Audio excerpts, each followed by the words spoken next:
De quoi je me mêle sur rmc.fr et 01net TV. François Sorel.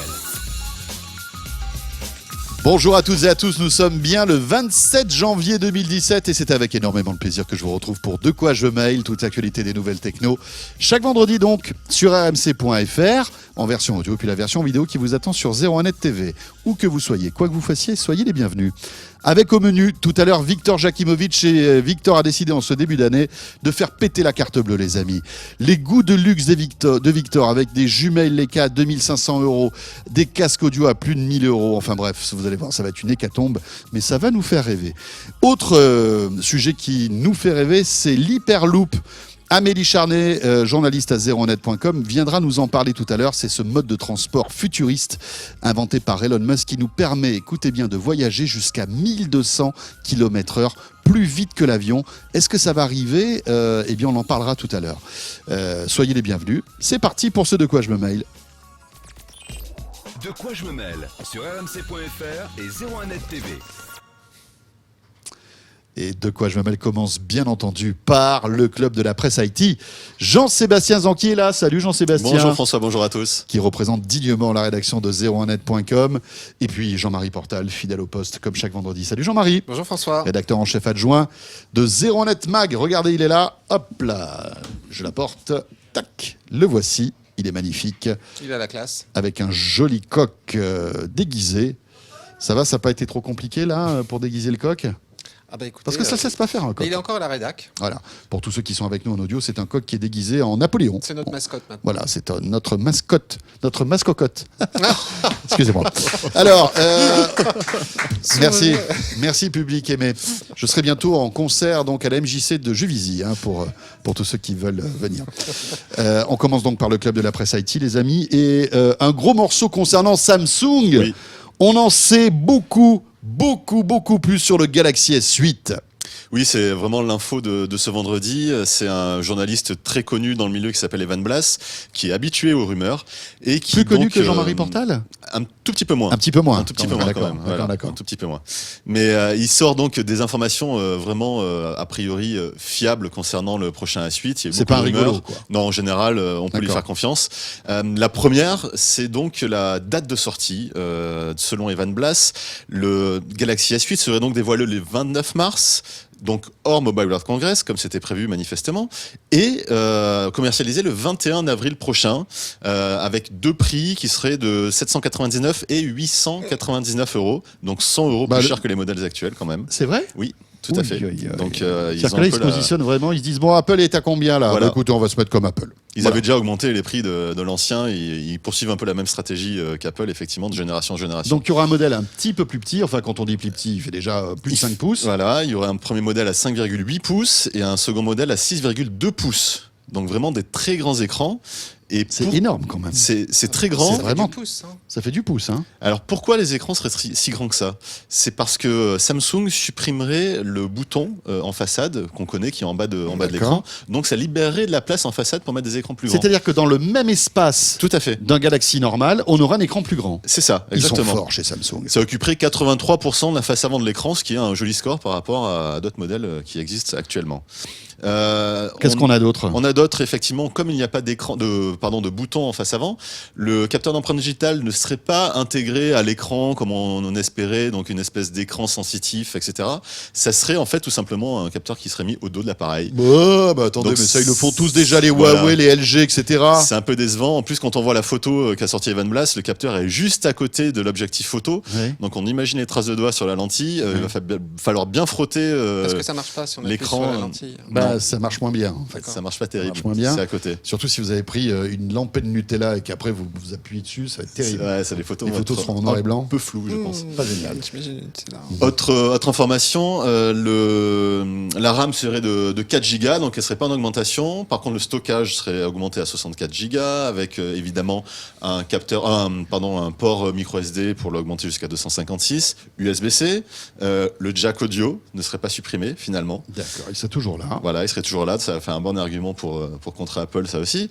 Et puis surtout l'intégration du premier assistant de Samsung qui s'appelle Bixby, qui ferait son apparition dans le S8 donc pour la première fois, et qui est donc hérité de Vive, qui est cet assistant qui a été racheté par Apple par Samsung il y a peu de temps et qui a été fondé par les créateurs de Siri à l'époque. Ils étaient partis quand Apple l'avait racheté. Donc, d'accord, donc c'est plutôt. Il a un joli pédigré. Il a un joli pédigré, a priori, il est assez efficace. Si c'est l'équipe de Siri qui s'en occupait, ça devrait être pas trop Mais mal. on l'a encore jamais vu, hein, donc voilà. on va voir ce que ça va donner. En tout surtout, cas, on n'a pas entendu. Pas entendu, surtout. D'accord. Bon, très bien. Il y a d'autres rumeurs ou on a fait le tour là? Ça, c'est le tour des rumeurs à suite. Voilà, c'était le gros morceau à part l'écran qui semaine. risque de nous donner une petite claque, il n'y a rien de complètement révolutionnaire, quoi. Rien du tout. Voilà, les processeurs aussi vont changer. Le Snapdragon 835 pour la version US et chinoise et l'Exynos pour la version européenne et coréenne. Quelle belle transition. Oui. Jean-Sébastien Zanqui, on voit tout de suite le professionnalisme. Oui, puisqu'on va parler maintenant de ce processeur qui serait dans le Galaxy S8, le Snapdragon 835, qui est le tout nouveau Snapdragon hyper puissant de Qualcomm. C'est ça. D'accord. Mais Samsung, ils s'embêtent pas, eux. Vous pouvez m'en faire combien? J'achète tous les gars. Et vous laissez rien aux autres. C'est exactement ça. Ouais, c'est exactement ça. C'est donc une puce qui est quand même centrale dans l'industrie du smartphone puisqu'elle est utilisée par des tonnes de constructeurs. Mais Samsung manifestement veut justement sécuriser l'approvisionnement du Snapdragon 835 pour l'intégrer dans son S8. Ce qui voudrait dire que d'ici le mois de avril, jusqu'à la commercialisation, aucun autre constructeur ne pourrait l'utiliser dans son smartphone.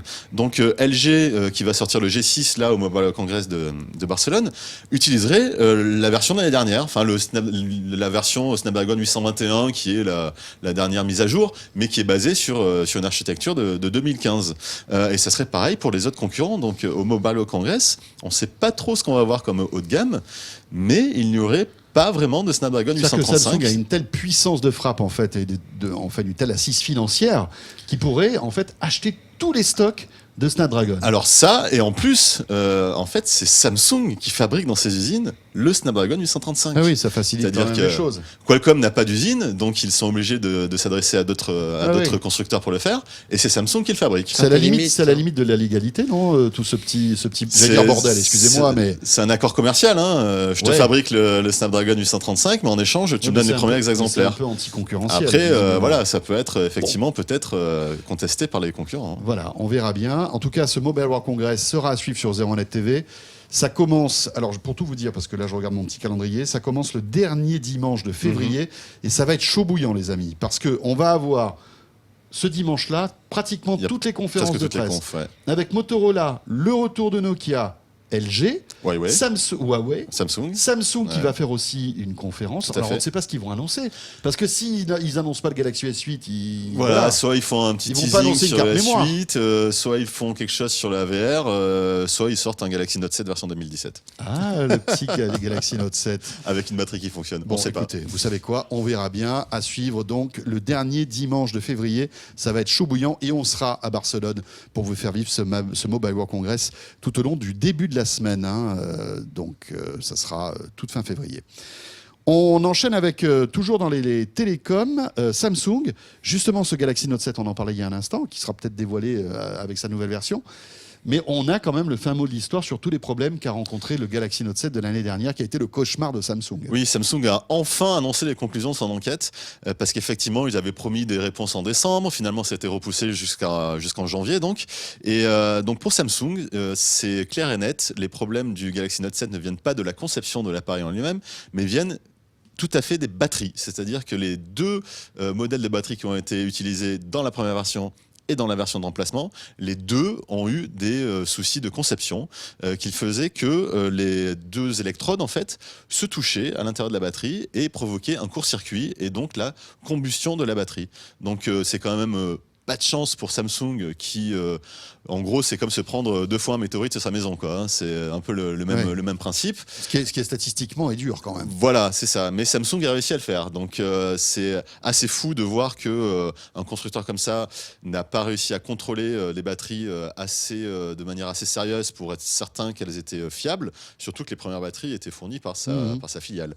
Donc Samsung va mettre justement en place tout un système de tests qui va être vraiment drastique. Oui, de contrôle qualité encore plus poussé, hein, Tout c'est à ça? fait, notamment pour le Galaxy S8. C'est pour ça qu'on parle du retard de Galaxy S8. Manifestement, ça serait pour faire des tests supplémentaires. Voilà, et ça va à l'encontre d'une première étude qui avait été faite en décembre par un cabinet d'experts qui avait dit qu'en fait, c'était vraiment la conception même du Note 7, où en gros le berceau de la batterie était trop petit et que la batterie ne pouvait pas respirer entre guillemets quand on la chargeait et déchargeait, qui avait provoqué ces combustions. Voilà, alors on ne sait pas, est-ce qu'il faut faire confiance à Samsung ou plutôt faire confiance à des experts indépendants? On ne sait pas vraiment. En tout cas, il n'y a plus qu'à espérer que le S8 soit fiable à ce niveau-là, et Samsung là-dessus n'a plus le choix. Ça, c'est peut-être pour ça qu'il recule d'ailleurs la sortie du Galaxy S8, pour bien s'assurer qu'il n'explose pas tranquillement quand on l'a dans la poche. Parfait. On enchaîne rapidement avec une expérimentation assez étonnante signée Orange qui expérimente la 5G actuellement. C'est ça. C'est ma collègue Amélie Charnet qui est allée voir cette semaine cette démo. Donc c'est une première démonstration de la 5G en France, avec un débit, elle a pu constater un débit phénoménal de 15 gigabits par seconde, ce qui est quand même fou. On est en train d'approcher lentement du 1 gigabit en 4G, mais c'est vraiment encore quelque chose qui arrivera entre cette année et l'année prochaine. Je crois qu'on n'y est pas, là, on plafonne à 300 mégabits. En ce moment, fait, c'est plutôt ça. Hein. On parle de gigabits encore théoriques en plus. Hein. Donc voilà, on n'y est pas. Là, c'était vraiment 15 gigabits concrets. Alors globalement, cette expérimentation est vraiment loin d'une possibilité encore commerciale. Hein. On voit les tailles des récepteurs qui sont encore immenses. On est loin d'un téléphone qu'on peut tenir dans la main. Ça ressemble plus à une expérimentation spatiale qu'à un test de débit quand même. Je ne sais pas si vous voyez les images. Tout ça pour tous ceux qui sont avec nous sur 01net TV. C'est quand même assez... Ça fait flipper, quoi. Hein. Oui. Et puis effectivement, on voit que le récepteur et l'émetteur ne sont pas très éloignés. Non. Donc c'est encore très théorique tout ça. C'est-à-dire que le mec qui est au milieu des deux, en fait, il se fait scanner instantanément. Si vous voulez. C'est ça, il s'est à peu près grillé. Voilà. Et on ne sait pas pourquoi il devient tout pâle. On ne sait pas. Et puis après, il implose au bout de quelques secondes. D'ailleurs, il change tous les jours. Oui, c'est ça. C'est jamais le même. C'est ça. Et non, on plaisante, bien sûr. Hein. Non. Tout ça est étudié. Vous savez qu'il paraît qu'il faut être à moins d'1 mètre de l'émetteur pour vraiment avoir éventuellement des échauffements de cellules, etc., sans preuve véritablement médicale. Un sacré DAS quand même, là. Hein. Oui, mais c'est de l'expérimentation. Je veux dire, ça dure que quelques secondes. Il a signé une décharge. Oui, c'est le cas de le dire. C'est le cas de le dire. Bon, voilà. Alors, en tout cas, voilà, c'est un premier pas vers la 5G qui arrivera a priori d'ici 2020. 2020-2022. Donc on a encore du temps pour que ça se miniaturise. Parce que si on a un téléphone qui ressemble à un sac à dos, on n'est pas couché, les amis. Encore. On va terminer, Jean-Sébastien, avec ces records sur YouTube stupides qui font un carton. Oui, tout à fait. D'abord, il y a eu un record cette semaine qui est en fait un Américain qui a réussi à cliquer 1 million de fois sur sa souris, le tout en 17 heures. On a la vidéo d'ailleurs. Hein, et on a la vidéo, on va la passer, là. On va la passer tout de suite. Elle dure 17 heures. Hein. Voilà. Donc voilà. Alors, ça sert à rien, hein, tout ça, on est d'accord? Ça sert à rien, c'est juste très rigolo. C'est des espèces de concours, en fait, de défis que se lancent des youtubeurs. C'est pas le seul, évidemment, puisque auparavant, il y avait déjà un autre youtubeur qui a réussi à compter jusqu'à 100 000 devant sa caméra. Ça lui a pris 40 heures. C'était tellement long qu'il a même pas réussi à éditer la vidéo en entier. Mais en plus, le mec est très fort parce que on a l'impression qu'il fait subscribe, c'est pour augmenter aussi les amis, les abonnés sur sa page, non? Oui, tout à fait. Oui. C'est très fort. Sur la vidéo, vu de loin, on se demande ce qu'il fait là. Oui, c'est un peu bizarre, c'est vrai. Et ça participe à une espèce de tendance en ce moment sur YouTube. Donc cet autre youtubeur qui a compté jusqu'à 100 000 en 40 heures, qui a même pas réussi à éditer sa vidéo en entier parce que son logiciel de montage ne fait que des vidéos de 24 heures. Donc c'est vraiment beaucoup trop. Sa vidéo a été vue 7 millions de fois quand même. Il y a un autre youtubeur qui a réussi à arriver au bout d'Excel, c'est-à-dire il a appuyé sur la touche bas, la flèche bas de son clavier pour arriver au bout d'Excel. Ça, c'est arrivé au bout de sa vie en fait, au bout d'Excel. Mais je pense que quand tu es au bout d'Excel, tu es au bout de ta vie. C'est ça. Lui, il a mis 9 heures pour y arriver. Et puis après, il y a des records de rapidité qui sont un peu plus insolites. C'est-à-dire qu'il y a un Indien qui a mis seulement 47 secondes à taper avec son nez au clavier la phrase « Le Guinness des records du monde m'a mis au défi de taper cette phrase le plus vite possible en utilisant mon nez. » Il a mis 47 secondes pour taper ça avec son nez. Donc c'est quand même... Ça, c'est quand même la classe à Las Vegas. La classe, voilà. Et il avait un précédent record où il avait réussi à taper l'alphabet en entier avec son nez toujours, en 3 secondes 43. C'est fou ça. C'est dingue. Donc c'est vraiment des défis complètement idiots, mais rigolos. Voilà, c'est un phénomène YouTube du moment qui est assez drôle. Donc on peut guetter les prochains records. On ne sait pas lequel. Voilà, c'est ce qui fait le charme et on va dire le côté un peu inquiétant de YouTube. Hein, c'est qu'on trouve tout et n'importe quoi. C'est ça. Bon, cela dit, on y est aussi. Hein. Mais, Tout à fait. voilà. Il y a du très bon aussi.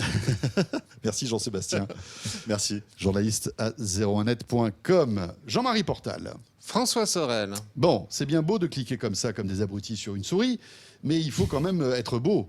Et bien habillé pour faire des vidéos stupides sur YouTube. Et bien habillé et sur mesure, pourquoi pas. À sur mesure, ça c'est Alors, top. en ce moment, c'est les soldes. On achète plutôt du prêt-à-porter. Et c'est vrai que le sur mesure, généralement, on se dit que c'est quelque chose qui est assez cher et élitiste et réservé aux gens qui ont de l'argent. Eh bien, pas du tout, pour peu que vous passiez par Internet. Vous avez un certain nombre de sites comme ça qui se sont spécialisés sur le sur-mesure.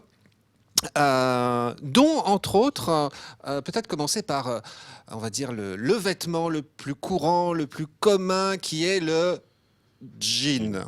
Merci, le jean sur mesure. On peut avoir un jean sur mesure? Vous pouvez avoir un jean sur mesure. Mieux que ça, vous allez pouvoir choisir la forme des poches, les broderies. Vous allez même pouvoir avoir votre signature à l'intérieur du jean. Bien évidemment, vous choisissez aussi la forme, serrée, etc. Et puis, alors pour le sur mesure, vous pouvez soit partir de votre jean habituel, je sais pas, un 30-32, je ne sais quoi, parce que le jean, ça répond quand même à des normes assez classiques. Ou alors prendre carrément vos mesures et fournir vos mesures au site. Donc il faut sortir le mètre ruban, se mesurer, et le site vous explique comment prendre ces mesures. Bon, il ne faut pas se tromper là, parce qu'après, là il ne faut pas se tromper. À savoir quand même, vous saviez qu'Yves Saint Laurent a dit: je n'ai qu'un regret, c'est de ne pas avoir inventé le jean. Comme quoi, même le jean, c'est la classe. Ouais, c'est vrai. Bah, c'est quand même. Alors, tout le monde porte, petit revers de la médaille quand même, parce que l'objet de tous ces sites que je vais vous présenter, c'est quand même le prix qui est en principe un petit peu bas. Là, pour le coup, sur le jean, c'est un peu l'exception. Le jean sur mesure, c'est 200 €. Mais bon, vous achetez un Levi's ou je ne sais quelle autre marque, de toute façon, il y a des jeans qui coûtent bien plus de 200 €. Et en plus, en général, ils sont en lambeaux à 200 €. Oui, c'est ça. Non, mais c'est vrai, je ne sais pas si vous avez remarqué. Les trous coûtent cher. Plus ils ont de trous, plus ils sont délavés, plus ça coûte cher. Oui, ça, vous pouvez. Alors, ça c'est le petit truc de 01net. Les trous, vous pouvez les faire vous-même. Ouais, et d'ailleurs, bientôt, un tuto pour faire ces trous dans ces jeans. Voilà. Et en bonus, les ciseaux. Et en bonus, les ciseaux. Bon, la classe, c'est quand même surtout le costume, la chemise. Et là, le costume sur mesure, généralement, ça coûte extrêmement cher. Ah oui, pour le jean, quand même, je vous précise aussi, ça s'appelle genuine.com pour le jean. D'accord. Pour le costume, voilà. Pour le costume, alors ça, le costume sur mesure, ça coûte généralement très cher. Et moi, je vous propose des costumes à partir de 119 € le costume sur mesure. Et là, vous allez pouvoir choisir. Alors ça se passe on essuie tout, en fait, à ce prix-là. Non. Vous avez le choix entre. Alors, c'est à partir de 119 €. Parce que, donc, le site s'appelle iTailor. Réputation qui n'est plus à faire. Il livre dans 166 pays. Bon, ce qu'il faut savoir, c'est que le sur-mesure, généralement, c'est fabriqué en Chine ou au Sri Lanka. Mais quand même, la qualité est là. C'est des chaînes de production qui sont parfaitement contrôlées. Et vous avez le choix entre 500 références de tissus pour votre costume. Autant dire qu'il y a de quoi faire.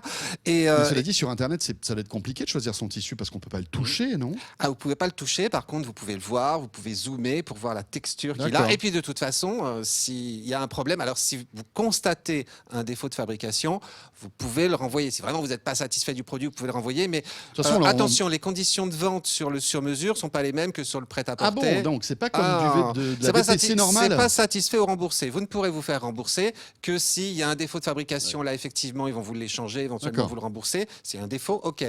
Si c'est juste par exemple, finalement ça ne plaît plus. Si par exemple vous commandez un jean troué qu'il n'arrive pas troué, c'est un défaut de fabrication, vous pouvez le renvoyer. Exactement. C'est ça. Voilà. Mais si vous avez commandé le trou et qu'il n'y a pas de trou, alors là, qu'est-ce qu'on fait? C'est un défaut de fabrication aussi. Ils ont oublié de vous faire le trou. Sapristi. Et sur ce site-là, vous allez aussi pouvoir acheter des chemises. Et là, la chemise, c'est à partir de 29,95, enfin 30 € la chemise. Autant dire que c'est pas très cher. Tiens. Et puisqu'on en est aux chemises, je vous propose d'aller voir Cotton Society, justement, qui s'est spécialisé dans la chemise. Là, vous avez le choix entre 300 références de tissus. Vous allez pouvoir choisir la forme du col, la forme des manches, les boutons, la couleur des coutures. C'est une vraie chemise personnalisée. Et là, par contre, la chemise est un tout petit peu plus chère. Donc, c'est à partir de 69 €. Mais vous avez vraiment de la chemise comme vous l'entendez. Alors sachant que le sur-mesure, bien évidemment, faut se mesurer soi-même. Mais sur certains sites, vous avez des vidéos explicatives qui vous montrent vraiment comment bien prendre vos D'accord. mesures. Mhm. Continuons sur les manteaux. Le manteau sur mesure. Même Bah les oui, manteaux sur même le mesure. manteau sur mesure, ça existe sur mesure pas cher. Donc, comme son nom l'indique, c'est du C'est sur-mesure pas mal cher. comme titre. Alors, Enfin, je veux dire, en tout cas, il y a 2 promesses. voilà. C'est ça. Ouais, tout Donc à là, fait. c'est du manteau quand Ça, c'est même. certain. C'est du manteau quand même à partir de 300 € parce qu'on est sur du manteau. On n'est pas sur du parka. On Ouais. est sur du manteau qui va avec le costume.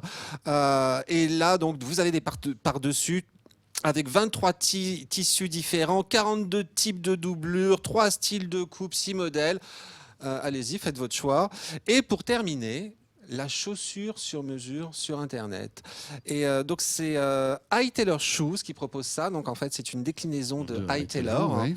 Et là, vous allez pouvoir choisir donc entre plusieurs types de chaussures, Richelieu, Derby, mocassin, monk, bottes, mode. Vous allez pouvoir choisir la semelle, vous allez pouvoir choisir le cuir, les coutures, même la couleur à l'intérieur, la couleur de la semelle. Enfin, c'est vraiment de la chaussure sur mesure. Bon. À partir de 99 €, on va dire que c'est imbattable. Bon, après, pieds sensibles, peut-être s'abstenir parce que, voilà, il faut... Ouais. Si vous avez un 43 d'un côté et un 44 de l'autre, Bah, c'est du sur-mesure, monsieur, que voulez-vous? Mais Eh. alors, ceci dit, là, vous mesurez votre pied. Parce que quand vous achetez des chaussures, un 44 dans une marque, un 45 dans une autre, on sait très bien, Non, ça non, mais- change. Sauf que là, vu que vous mesurez votre pied, Il y a pas de souci. Il n'y a pas de souci, vous ne donnez pas D'accord. juste votre pointure. Bah, ils sont bien chez. C'est quoi? C'est High Tailor? Et ça s'appelle High Tailor Shoes. High Tailor. Alors, bien High Tailor, évidemment, ils sont partout, hein? High Tailor, ils sont Ouais. partout, mais c'est Ça les doit bien plus- marcher. c'est D'ailleurs, les c'est plus pour ça qu'on développés. dit High Tailor is rich, je crois. Oh. Parce que depuis qu'ils font tout ça. Et ils livrent dans 166 pays. High Tailor is rich. Vous imaginez, dans 166 C'est pour ça. pays? Ouais, c'est pour ça. Alors bien évidemment, on attend d'autres types de... Bientôt, ce qu'on fera, c'est que vous ferez plus ça directement sur Internet. Vous irez dans des cabines qui vous scanneront. etc. Mais ça va venir. Et il y a déjà des expérimentations là-dessus. Et vous aurez vraiment du sur-mesure après être passé dans un scanner corporel. Ah oui. Et alors là, ça, c'est l'avenir du vrai sur-mesure. Et on l'attend avec impatience. Dossier à retrouver donc dans le 01net Mag de cette semaine. Merci Jean-Marie Merci, Portal François. et merci encore à Jean-Sébastien Merci. Zanti. Vous restez avec nous, la suite de quoi je mail. Vous allez tout savoir sur Hyperloop, ce projet un peu fou de transport à 1200 km/h qui s'installe en France. Visiblement, on va en parler avec Amélie Charnet dans un instant. Et puis juste après, ce sera Victor Jakimovic. Merci d'être là et à tout de suite. De quoi je me mêle sur rmc.fr et 01net TV.